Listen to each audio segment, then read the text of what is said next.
BJP प्रतिष्ठा दिवस और समीक्षा बैठक।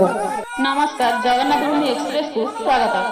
प्राप्त सूचना मुताबक जाजपुर जिला कोरै निर्वाचन मंडल बंदाल पंचायत गंभारिया बीजेपी नेता विश्वजित नायकों तत्वावधान और उपसभापति प्रमोद कुमार नायक, राज्य संपादक विक्रम विश्वाल, जिला संपादिका दीप्तिमयी कुंवर, मंडल सभापति प्रमोद कुमार साहू, मंडल सभानेत्री रंजिता परिड़ा तथा किछि बीजेपी समर्थित जीति प्रार्थी एवं बहु वरिष्ठ दलीय नेता और दलीय कर्मी जोगदे बीजेपी 42तम प्रतिष्ठा दिवस और दलीय समीक्षा और आगामी दलीय प्रस्तुति बैठक आलोचना करथिले। ताहा सहित गत पंचायत निर्वाचन में जीतिथिबा और हारिथिबा मध्य प्रार्थी को कोरै नेता विश्वजित नायक संबोधन देथिले। सेथि मध्य विष्णुरथ और अन्य प्रार्थी थिले। शेष में उपसभापति प्रमोद कुमार नायक सभा को उद्बोधन देथिले एवं सभा शेष होइथिला। Bureau report, Jagannath Bhumi Express .in।